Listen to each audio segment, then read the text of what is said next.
be the fam, that's what they call me. I promise that you never be lonely. Salut à toutes et à tous, c'est Romain Lovray, Le Havre, en pleine réussite, on peut le dire, oui, actuellement, mais on va pas trop s'enflammer non plus, parce que la saison est très longue. C'est seulement la 11e journée pour ce match-là, contre Dijon. Cette vidéo est en partenariat avec Actu. Actu, c'est votre site 100% C'est les Marines pour vous, fans du hack, mais vous avez aussi accès à au podcast de Actu, tout simplement, avec les activistes. C'est super sympa, je vous invite à aller l'écouter. Ça sort tous les lundis à 18 h sur toutes les plateformes.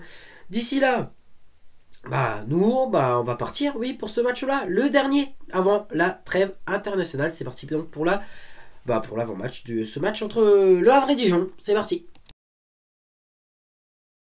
Droit TV et horaire de la rencontre. Alors, le match se jouera ce samedi à 19 h au Stade d'Océane. Et quelle belle affiche quand même, ce Havre-Dijon qui fait quand même kiffer, je dois l'admettre. Concernant les droits TV, attention, un petit changement, il va falloir payer. Oui, c'est pas bien de payer, mais bon, si vous voulez voir le match seul en intégralité, dorénavant, ça passe par le payant, ça passe par un abonnement à Prime Video. Et après l'abonnement Prime Video, faut vous abonner au Pass Ligue 1 pour avoir accès à ce match en intégralité et à tous les matchs du hack en intégralité jusqu'à la fin de la saison. J'espère que je vous ai pas fait peur. Si vous n'êtes pas au courant, vous avez toujours de la Ligue 2 en gratuit. Oui les amis, le multiplex de la Ligue 2 reste toujours gratuit, reste toujours sur la chaîne Équipe, canal 21 de votre télévision. Donc vous avez le choix, le gratuit pour le multiplex, ou si vous vous intéressez seulement à un match, en l'occurrence Suède et Ciel Marine, direction Prime Video avec le Pass Ligue 1. On va passer au deuxième chapitre de cette vidéo qui concerne les résultats et classements des deux équipes. La comparaison entre Le Havre et Dijon. On va commencer par les locaux, les Ciel et Marines. On est actuellement 5e de ce championnat. Cette 5e place, c'est une place pour les playoffs. Donc, dans un sens, ça me va. Le hack a actuellement 17 points avec un bilan de saison de 4 victoires, 5 nuls et de seulement une défaite. Le hack très solide, meilleure défense de Ligue 2, c'est à le signaler. Concernant le Dijon Football Club qui a l'allure d'une équipe capable de terminer premier de la saison, ça a été un début de saison plutôt lamentable pour ces Dijonnais, 17e quand même de Ligue 2.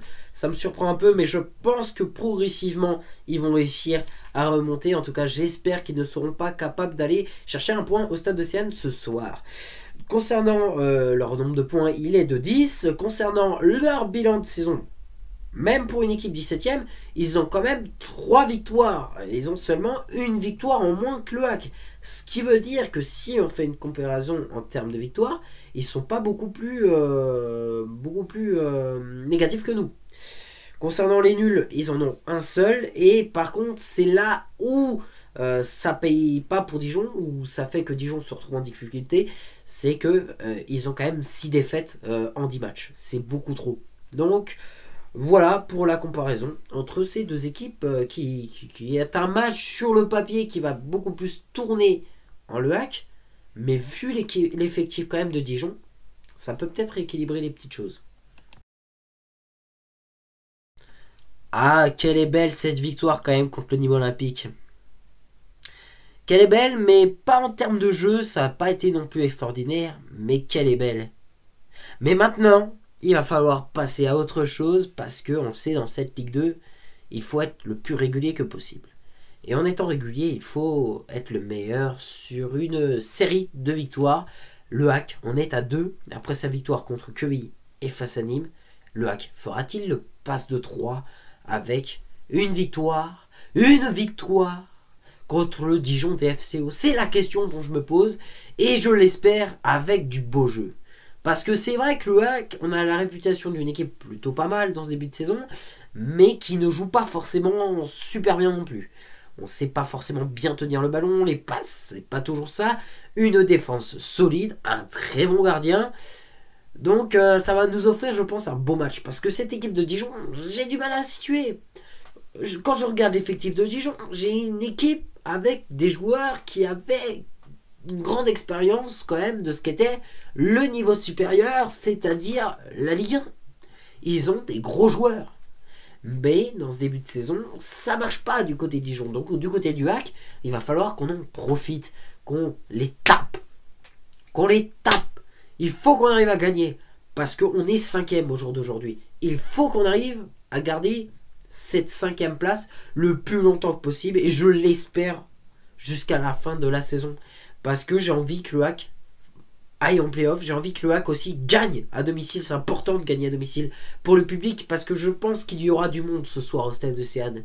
Et j'espère qu'ils ne vont pas décevoir les gens qui payent les billets pour aller les voir. Parce que si le HAC serait amené à gagner contre Dijon, il y aura un sacré déplacement face à Caen, ça je peux l'assurer. Et derrière, un match à domicile avec encore plus de monde. Les gens, ils ont envie de voir le HAC gagner. Moi, j'ai envie de voir le HAC gagner. J'ai envie que le HAC me fasse kiffer. Et le HAC peut me faire kiffer face à Dijon avec ce match-là qui est très important.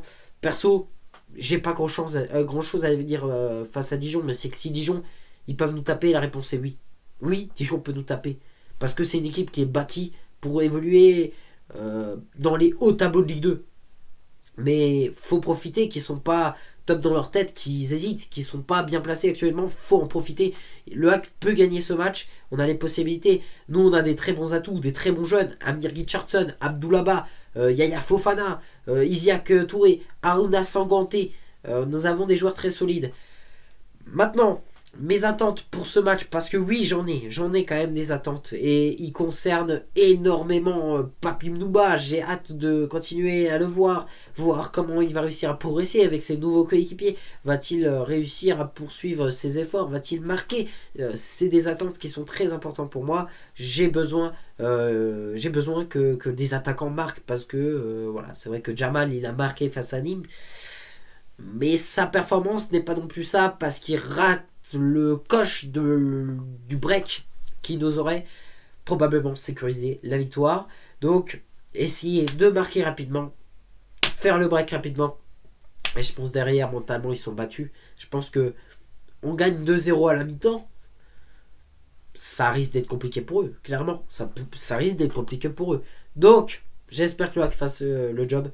Et punaise, que j'ai envie de garder, c'est place du minima 5e, ça serait super. Alors c'est vraiment compliqué quand même parce que en termes de joueurs purs, si on fait une comparaison, c'est Dijon qui est pas favori. Il n'y a pas voilà, il y a pas hésitation, c'est quand même Dijon. Mais sur ce début de saison, je suis obligé de dire que le HAC pas favori. Je vais tenter un petit... Allez, je vais dire un petit 2-0 pour le HAC. Je vais partir du principe que le HAC va réussir à marquer et qu'on va réussir à sécuriser le truc et gagner ce match 2-0. On fait plaisir au public, on rentre à la maison, c'est la trêve internationale. Ça serait super. Maintenant, c'était à vous donc de répondre à cette question. D'après vous, le HAC va-t-il battre Dijon? C'était sur Instagram pour le sondage. On découvre tout de suite les résultats. Ah, je crois qu'il n'y a pas photo. 87% des votants pensent que le HAC va gagner contre 13% pensent que le HAC va perdre ou alors faire un match nul. Donc on voit que voilà, la grande majorité pense que le HAC va gagner. Mais bon, attention, je ne veux pas être coupable de me dire le HAC perd. Non, parce que le HAC est capable de nous faire le coup de perdre ce match, même en dominant le match. Donc on verra. Pas trop confiant les mecs. Hein, allez le HAC, on peut gagner, mais on va pas faire le match avant le match.